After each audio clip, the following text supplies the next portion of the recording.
Bonjour à tous, dans Point de vue cette semaine, nous allons parler de la santé, plus précisément de notre santé. Et comme notre invité va nous l'expliquer, il y a quelques raisons d'être inquiet. Bonjour Olivier Maguet, Bonjour, bienvenue sur le plateau de TV7. mais je vous remercie. Alors je vais vous présenter et je vais donner votre titre exact parce que vous travaillez pour Médecins du Monde, mais vous êtes le responsable de la mission Prix du médicament et système de santé. Voilà, ça c'est votre intitulé, c'est votre titre.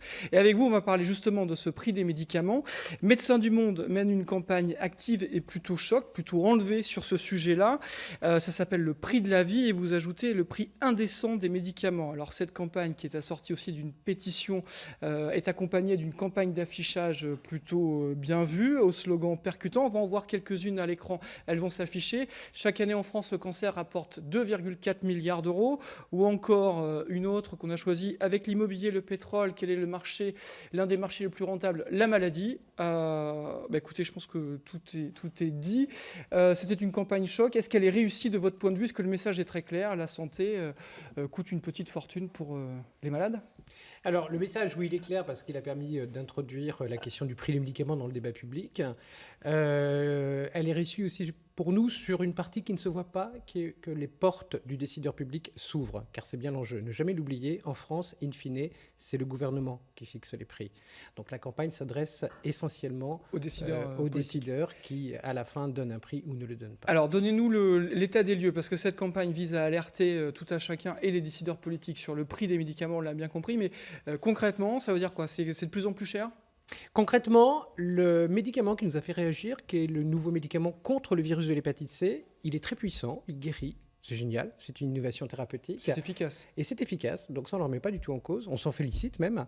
Mais ce médicament, il a révélé bien d'autres ruptures qu'une rupture thérapeutique. Il a révélé une rupture dans la logique économique de fixation du prix du médicament, et c'est le premier d'une nouvelle génération de ce qu'on appelle les innovations thérapeutiques, qui révèle cette logique et qui a clairement montré que nous ne pouvions plus nous les payer, y compris dans la 5e puissance mondiale. Qu'est-ce que vous nous donnez comme chiffre de prix pour que chacun comprenne? Alors, comme chiffre de prix, pour illustrer auprès des téléspectateurs et téléspectatrices, ce médicament dont nous parlons est facturé, a été jusqu'il n'y a pas très longtemps facturé 41 000 euros, et on peut l'avoir pour quelques centaines d'euros dans une version générique qui garantit elle-même déjà une marge de 50% de bénéfices nets pour le producteur.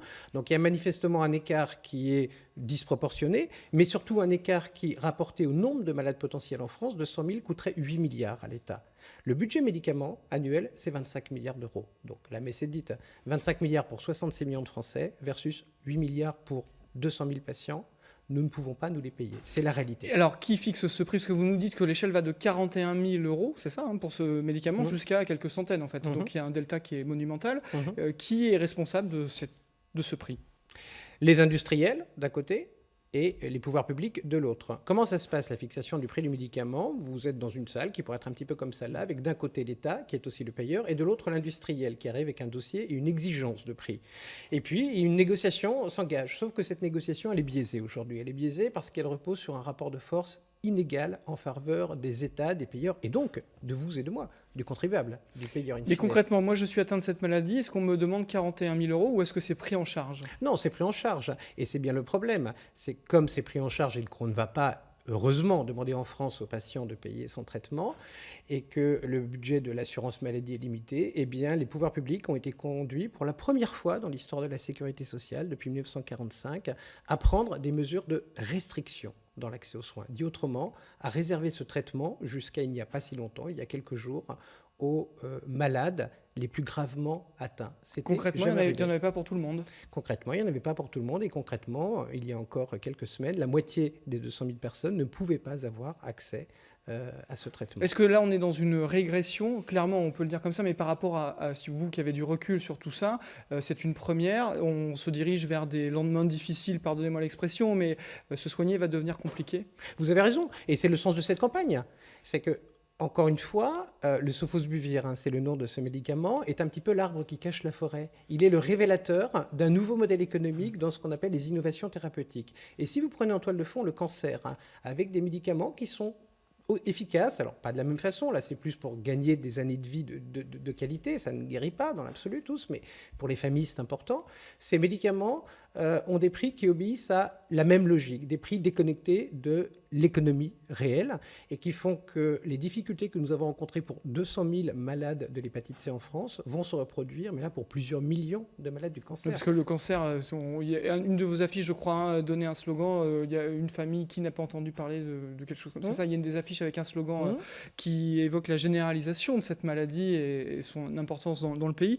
Est-ce que là, comme c'est très populaire, on va dire, cette maladie, on en parle beaucoup. Vous pensez que vous allez toucher un peu plus les gens avec, en mettant l'accès, je le disais tout à l'heure, sur le cancer, par exemple, qui rapporte 2 milliards, hein, c'est ça, hein, ce que vous nous disiez Oui, là, c'est quand on regarde les dépenses d'assurance maladie du médicament qui sont consacrées au cancer sur les 25 milliards dont je vous parlais. Mais à la limite, ça n'est pas tant ce chiffre en valeur absolue qui compte, c'est son évolution à l'avenir, hein, avec des sauts qualitatifs en matière de prix de chacune de ces thérapies qui sont insupportables, hein, au sens financier du terme, pour les comptes de la sécurité sociale. Un exemple très rapide sur le cancer, l'un des médicaments que nous mettions en évidence dans l'une de ces affiches a effectivement obtenu son prix définitif il y a 2 mois. C'est très récent. Peu de Français et de Françaises le savent. Eh bien, ces prix nous amènent au traitement d'un mélanome, qui est une forme de cancer de la peau, qui peut varier de 66 000 à 300 000 euros par an par patient. C'est la réalité aujourd'hui. Et ça va concerner des millions de Français. Ça veut dire que, selon vos projections, je reviens à ce que je disais tout à l'heure, se soigner va devenir de plus en plus difficile, on va dire, pour les classes moyennes ou les gens modestes? Je ne dirais pas que ce n'est pas pour les classes moyennes ou les gens modestes, c'est pour tout le monde. Parce que, fort heureusement, encore une fois, on ne remet pas en cause le principe d'universalité de notre système d'assurance maladie et on ne demande pas aux patients de contribuer au prix de ces innovations thérapeutiques. De plus en plus, le patient reste à charge, on le sait, sur d'autres dépenses de santé comme les dépenses en optique ou en soins dentaires. Et ça, c'est pas nouveau. Mais l'innovation thérapeutique, ces médicaments que l'on ne peut avoir qu'à l'hôpital, généralement, évidemment, jusque-là, personne ne les a payés et personne ne les paiera. Donc la façon d'équilibrer, c'est de réduire le robinet. Est-ce que finalement, les décideurs politiques, les décideurs publics vous écoutent ou ont été sensibilisés à cette campagne choc de Médecins du Monde? Je vais vous faire une réponse de Normand, même si nous sommes à Bordeaux aujourd'hui. Oui et non. Oui et non. Oui, dans la mesure où ça a suscité quand même un petit peu d'émotion, cette histoire-là. Nous avons tous entendu les annonces de la ministre de la Santé, Marisol Touraine. Donc, il y a une prise de conscience, très clairement, que notre système ne peut plus se payer ces innovations thérapeutiques dans le modèle actuel. En revanche, et c'est la réponse non, les pouvoirs publics, de notre point de vue, n'ont pas répondu à la hauteur des enjeux. Ils ont essayé de régler avec les outils qu'ils utilisent depuis maintenant une vingtaine ou une trentaine d'années pour contenir le budget des comptes sociaux. Ils ont utilisé ces outils existants qui ne sont pas suffisants pour affronter cette rupture économique. Il aurait fallu aller beaucoup plus loin et la loi le permet. La loi, depuis le général de Gaulle, permet d'utiliser des outils qui sont suffisamment forts. Je vous parle du général de Gaulle, hein, une vision d'un État stratège, une vision gaullienne de la solidarité et du vivre ensemble, une vision gaullienne dans laquelle, certes, le marché existe et n'est pas remis en cause, ce qui est la propos de Médecins du Monde. Nous ne sommes pas dans un combat idéologique. Nous reconnaissons que les produits de santé, dont les médicaments, font l'objet d'un marché, mais il y a des règles. Mais justement, est-ce que le bras de fer est équitable? Parce que la discussion se passe avec des industriels, avec les géants de cette économie-là. En creux, quand on vous écoute, on se dit qu'on n'a pas les moyens de discuter d'égal à égal avec eux. Oui, c'est exactement ce que je vous disais tout à l'heure. Le rapport de force est inégal. Pourquoi ? Parce que vous avez d'un côté un industriel qui arrive avec ce qu'on appelle une exclusivité de commercialisation. Dans un mot un peu plus simple, ça s'appelle un monopole qui est conféré par le brevet. Et aujourd'hui, le brevet est déposé dans 38 États auprès de l'Office européen des brevets et s'applique immédiatement. Donc vous avez l'industriel qui va exiger un prix, parce que c'est comme ça que ça se passe. Il arrive avec une demande de prix d'industriel, et vous avez en face le représentant du gouvernement, qui est un fonctionnaire qui fait bien son travail, que je connais et que je salue, le président du comité économique des produits de santé, mais qui n'a quasiment rien dans ses poches. Et s'il essaye de faire baisser le prix, l'industriel lui dit « Eh bien, écoutez, dans ces cas-là, je ne commercialise pas chez vous. Et comme j'ai l'exclusivité, aucun autre producteur alternatif, aucune production générique ne pourra venir, légalement parlant. » Et donc, qu'est-ce qu'on peut faire ? Alors, ce qu'on peut faire dans ces cas-là, je vous parlais du général de Gaulle. Le 2 janvier 1968, le général de Gaulle et le Parlement de l'époque a fait une loi sur les brevets, et c'est la loi sur laquelle nous sommes toujours. Le brevet pour toutes les inventions, pas uniquement le médicament. Dans cette loi, il a réintroduit dans le droit commun des brevets le médicament, qui jusque-là n'était pas protégé. Ne jamais oublier que Pasteur a inventé ses vaccins sans brevet. Ça, c'est pour la petite histoire.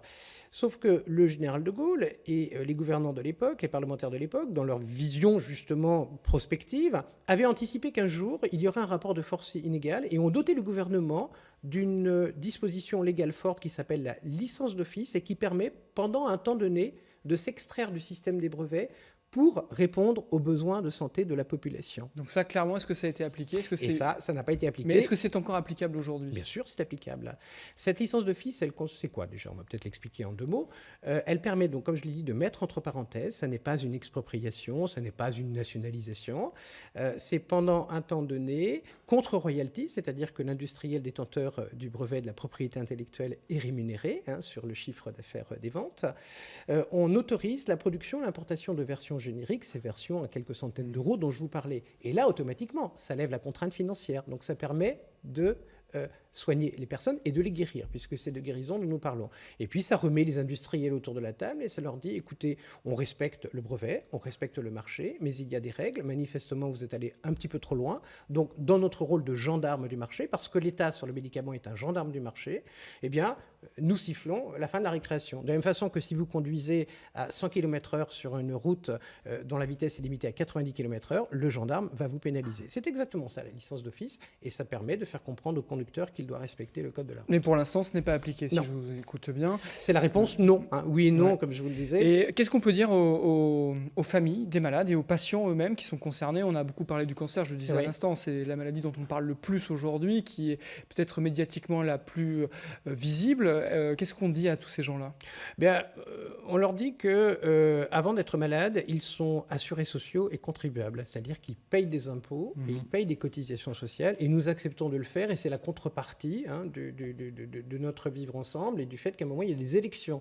Ah bah tiens, ça tombe bien, nous sommes en période d'élections. On va en parler. En tous les cas, c'est pour être très clair et sans anticiper la suite, c'est de leur dire, exercez vos droits de contribuables, qui sont la contrepartie de votre devoir de payer un impôt, et manifester vos envies, votre mécontentement, donc c'est la pétition dont nous parlons, mais pas uniquement, et faites savoir aux candidats dans des élections locales, législatives ou présidentielles que vous demandez l'application de la loi telle qu'elle a été conçue en 1968. Est-ce qu'il y a des moyens d'être optimiste? Enfin, vous-même, est-ce que vous pensez que ça peut être mené, ce combat-là peut être mené de cette manière?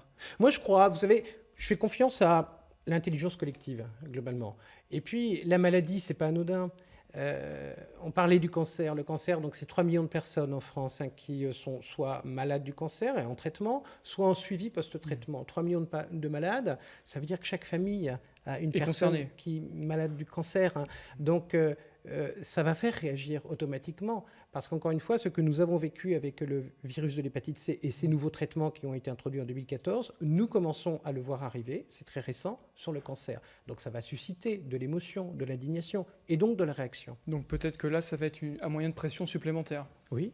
Clairement. Alors justement, on parlait tout à l'heure, Olivier Maguet, de la campagne présidentielle. Les candidats ont formulé leurs propositions sur la santé. Je vais vous en lire quelques-unes. Vous allez me dire si c'est crédible ou pas. François Fillon veut, via un partenariat entre la sécurité sociale et les mutuelles, rembourser à 100% d'ici à 2022 les soins les plus coûteux. On parle d'optique pour adultes, de prothèses dentaires, audioprothèses, etc. Vous connaissez ça par cœur. Ça, c'est crédible, pas crédible? Ça, c'est entendable? Écoutez, moi, je ne vais pas rentrer dans ce débat-là de prendre les mesures une par une. Déjà, la réalité, c'est qu'il y a 11 millions d'assurés sociaux sur les 66 millions dont les frais de santé sont pris en charge à 100%. C'est le dispositif des affections de longue durée. Donc, ce dispositif, il existe. Alors, faut-il l'étendre? Pourquoi pas? Médecins du Monde n'a pas forcément de par exemple, les optiques, les lunettes, les prothèses dentaires, etc., dont on sait que ça coûte très cher. En revanche, c'est ce qu'on appelle le reste à charge, qui est payé soit directement par le patient, soit par le biais d'une mutuelle. On sait très bien qu'effectivement, dans les dépenses de santé en France, ce sont les pathologies, ce sont les soins pour lesquels la dépense privée est la plus importante. Donc, il conviendrait effectivement de trouver une solution dans le cadre du système actuel d'assurance maladie avec les mutuelles ou uniquement l'assurance maladie. Médecins du Monde n'a pas forcément de position là-dessus, parce que vous savez, nous, quand on prend une parole, on la prend parce qu'on a une légitimité clinique. On ne travaille pas sur l'optique et on ne travaille pas sur les soins dentaires. Donc, je ne vais pas vous dire aujourd'hui ce qu'on propose sur ce sujet parce qu'on ne serait pas légitime pour avoir une parole. En revanche, on travaille sur des affections de longue durée et là, très clairement, on demande une prise en charge à 100% à la condition de revoir le mécanisme de fixation des prix du médicament. Parce qu'on n'est pas irresponsable. Hein. On ne demande pas de raser gratis tout le monde. Vous savez, nous, on vote un budget annuel tous les ans à Médecins du Monde et il faut qu'on soit à l'équilibre. Hein. Donc, on sait ce que c'est voter un budget. Alors, vous parlez du prix des médicaments. Oui. Emmanuel Macron, lui, veut généraliser la vente de médicaments à l'unité dit-il expliquer, pour lutter contre le gaspillage qui s'élève selon lui à 7 milliards d'euros par an. La vente de médicaments à l'unité, c'est une bonne mesure, ça, c'est intéressant. De nouveau, je n'en sais rien parce que Médecins du Monde n'est pas une organisation pharmaceutique et n'est pas la pharmacie d'officine qui vend les médicaments. En revanche, que ce soit la première mesure dont vous parlez ou la deuxième ou peut-être les autres qui suivront, toutes ces mesures n'ont de sens que si l'on repense aujourd'hui une ligne importante qui est la ligne du médicament. La ligne médicament, certains me diront, ça ne compte que pour 15% des dépenses totales de santé. Dans ce pays, on dépense 190 milliards d'euros par an pour soigner les Français. Et ça va de l'hospitalisation à l'ambulance aux médicaments. Et il y en a 15 milliards pour le médicament. En revanche, les grandes dérives se font sur le médicament et les signes politiques qui seront donnés sur la façon d'appréhender le prix du médicament révéleront les autres mesures. Donc c'est pour ça que nous focalisons sur cette mesure-là. Derrière cette proposition du candidat Macron, comme d'autres qu'on peut trouver dans notre programme, attention à ne pas rester dans ce que j'appelle le logiciel actuel quand j'évoquais Marisol Touraine, la ministre de la Santé. Nous ne sommes pas persuadés que les solutions pour demain seront trouvées avec les outils de régulation actuels. Et la vente de médicaments à l'unité, c'est pas nouveau, c'est déjà sorti. Mais plutôt une bonne piste, ça peut amener quelque chose de positif ou pas nécessairement? Vous attendez c'est pas la vente du médicament à l'unité qui réglera l'accès aux innovations thérapeutiques du cancer. C'est la question du prix, on est bien d'accord. Parce que les 3 millions de cancéreux, que l'aspirine soit vendue à l'unité ou pas à l'unité, ça ne va rien changer sur le cancer. Je comprends. Voilà. Une dernière proposition, pareil, on reste toujours dans cette idée de de rembourser plus exactement. Jean-Luc Mélenchon veut rembourser à 100% les soins de santé prescrits, dont les soins et les appareils. Là encore, vous allez me dire que vous attendez de voir, que ce n'est pas la philosophie de Médecins du Monde se prononcer là-dessus. Alors, ce n'est pas la philosophie de Médecins du Monde, mais du coup, voilà, une mesure supplémentaire. Encore une fois, tout cela ne peut être analysé, je ne dis pas que ça a du sens ou ça n'a pas de sens, mais ne peut être analysé et jaugé que si l'on pose la question du prix du médicament. Un exemple pour bien comprendre. Ces médicaments qui sont prescrits à l'hôpital, leur enveloppe augmente de 80 à 100% chaque année. Elle double.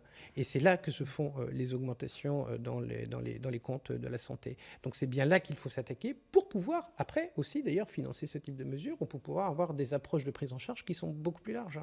Vous nous parliez tout à l'heure des innovations thérapeutiques. En ouvrant un peu la discussion, quelles sont les pistes d'avenir aujourd'hui pour les malades, différentes maladies? Aujourd'hui, c'est quoi le médicament de demain, pour le dire plus simplement? Alors, le médicament de demain, il va être essentiellement du médicament vivant. Hein, c'est ce qu'on appelle la biotechnologie. Alors, expliquez-nous. Parce que... Alors, le médicament, jusque-là, c'était de la chimie. Au 19e siècle, la chimique se crée et donc l'industrie pharmaceutique. On mélange les molécules dans un tube à essai et ça fait un médicament à la sortie qui est sous forme de comprimés, de sirop, de gélules. Aujourd'hui, on cultive des êtres vivants que sont des virus, des bactéries qu'on va introduire dans les corps et qui vont soit cibler la pathologie, soit aider les réponses immunitaires à défendre. C'est effectivement de belles technologies, ce sont les technologies de demain, il y aura la génétique, et il y a déjà la génétique. Sur ce dont vous parliez, un exemple concret qui pourrait soigner quelque chose Par exemple, sur le cancer, le médicament que je vous évoquais tout à l'heure, dont le prix a été fixé en janvier dernier, le Keytruda, c'est un médicament vivant qui va, pour faire très court, rentrer dans les cellules immunitaires pour aider les cellules immunitaires à cibler les cellules cancéreuses. Et ça, c'est intéressant, c'est efficace. Ce que ne pouvaient plus faire les chimiothérapies, qui, eux, sont des médicaments chimiques. Donc là, on va au-delà. Ce que vous me dites, c'est qu'on va au-delà. Est-ce que, du coup, il y a, vous qui êtes spécialisé, est-ce qu'il y a un espoir dans tout ça? On voit le progrès avancer. Est-ce que ça va beaucoup plus vite, finalement? Est-ce qu'on peut avoir en politique, on dirait des sorties de crise, mais là, pour le coup, est-ce qu'on peut régler certaines maladies plus tôt? Est-ce qu'on a des espoirs sur certains types de maladies, de cancer, en se disant, on sait que dans 10 ans, ça, on saura le faire? Alors, il y a deux aspects dans votre question. Le premier, oui, du point de vue de la recherche médicale, c'est de ça dont vous parlez. Ça progresse très très vite. De la même façon, à la limite, que les ordinateurs ont progressé très vite. Rappelez-vous, pour ceux qui ont un certain âge, les premiers ordinateurs, les unités, les PC qui sont sortis dans les années 80, et puis la taille d'un téléphone portable aujourd'hui. En revanche, encore une fois, ces innovations thérapeutiques, elles auront beau exister, mais si elles sont réservées à un tout petit nombre de malades parce que nous n'avons pas réglé la question du modèle économique. Le modèle modèle thérapeutique, il est intéressant, il évolue beaucoup, mais le modèle économique, lui, il reste bloqué dans une organisation, un logiciel qui va rendre inaccessibles ces progrès thérapeutiques. Donc du coup, ça ne sert pas à grand-chose. Face au vieillissement qui ne cesse j'allais dire de progresser, mais ce vieillissement est bien réel, le coût de la santé va lui aussi devenir de plus en plus prégnant. Est-ce que c'est un problème finalement? Vivre plus longtemps, ça veut dire être malade aussi plus longtemps, ça veut dire consommer plus de médicaments encore? Ou il ne faut pas le voir sous cet angle-là? Ou c'est une avancée? Normalement, on peut considérer que c'est une avancée. Oui, bon, ben voilà, toute avancée, c'est ses avantages et ses inconvénients. Vivre plus longtemps, c'est plutôt une bonne chose. Mais tiens, on parlait du cancer. On sait que le cancer aujourd'hui, et le nombre de nouveaux cas de cancer est particulièrement associé au vieillissement. Donc, vivre plus longtemps, on peut vivre plus longtemps, y compris malade, en ayant accès à des médicaments qui vont garantir une qualité de vie. Et on revient de nouveau sur le fait que ces médicaments ne seront pas accessibles dans le logiciel actuel. Parce que qu'est-ce qui se passe en 2 mots quand même? Tout cela, c'est bien joli, les progrès thérapeutiques. Mais ce qu'a révélé le sofosbuvir, le nom de ce médicament contre l'hépatite C, c'est qu'aujourd'hui, les développeurs, les industriels, car ils ne font plus de recherche et développement, il faut arrêter de les appeler des laboratoires pharmaceutiques, sont des machines à cash. Et soyons très clairs quand je dis ça. Ce n'est pas de la machine à cash dans une vision un petit peu binaire où je m'en mets plein les poches pour faire court. Non, parce que les industriels, les développeurs du médicament, et nous en avons besoin, sont prisonniers d'une logique inflationniste exponentielle qui nécessite de gagner beaucoup d'argent. Pour faire quoi? Pour racheter des startups dont le prix d'entrée, le prix d'acquisition s'envole. Et la startup, c'est quoi? C'est un brevet pour garantir l'exclusivité de marché. Et puis pour payer des contentieux financiers, des risques juridiques, parce que ces brevets sont mal fagotés.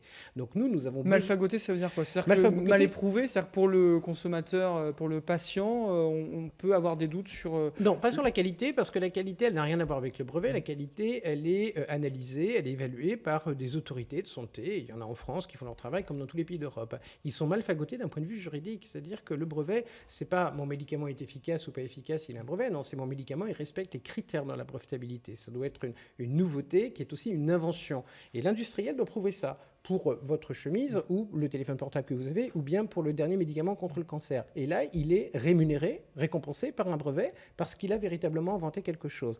Or, c'est l'action de Médecins du Monde aussi, de mettre en tension ce système et de faire jouer les règles. Dans le brevet, il y a des règles, et nous avons pu démontrer sur ce médicament vendu à 41 000 euros, facturé à 41 000 euros à la Sécurité sociale, que le brevet n'était pas vérité. Nous l'avons considérablement amoindri, et techniquement parlant, ce médicament pour lequel l'industriel est arrivé avec sa position de monopole conférée par le brevet pour exiger son prix, eh bien en fait le médicament n'était pas protégé par le brevet. C'est ce qu'a dit l'Office européen des brevets en octobre 2016, suite à une procédure juridique que nous avions engagée. Ce qui ouvre la voie à des génériques plus facilement? Alors ça va être un peu plus compliqué parce que sur un médicament vous avez une vingtaine de brevets, donc il faudrait dans l'absolu tous les faire tomber, et ça va prendre quelques années. En revanche, ça renforce le message adressé au pouvoir public, y compris par ces voix d'affiche que vous avez rappelées tout à l'heure, pour leur dire attention, les gars ils jouent pas le jeu, donc vous jouez le jeu du gendarme pour rappeler les règles. Il nous reste quelques minutes, Olivier Maguet. Simplement pour qu'on comprenne bien, est-ce que cette discussion entre l'industriel et les pouvoirs publics va devenir de plus en plus aiguë, selon vous? Oui. Si on ne marque pas un coup d'arrêt, encore une fois, elle sera plus que aiguë.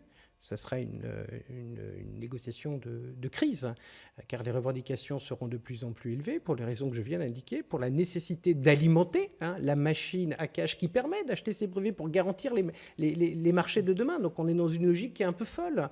Et quand je vous ai rappelé les prix du sofosbuvir en version générique versus celui de marque qui est commercialisé aujourd'hui, il y a de la marge entre 200 € et 41 000. On ne demande pas de mettre tout le monde au radis. Est-ce qu'on peut imaginer aller au clash, c'est-à-dire un industriel qui dit très bien ce que vous nous expliquiez, je ne distribuerai pas chez vous ce médicament-là? Oui, moi je pense, et justement avec cet industriel-là, il fallait y aller. De quoi parlons-nous surtout en période... Qui est le perdant dans l'histoire? Les patients qui ne le verront pas, l'État qui va prendre le risque d'aller au clash, ou l'industriel qui en termes d'image va être catastrophique? Là c'est l'industriel, c'est notre analyse, et c'est ce qui nous différencie beaucoup de la réaction de Marisol Touraine dans la gestion du rationnement du sofosbuvir.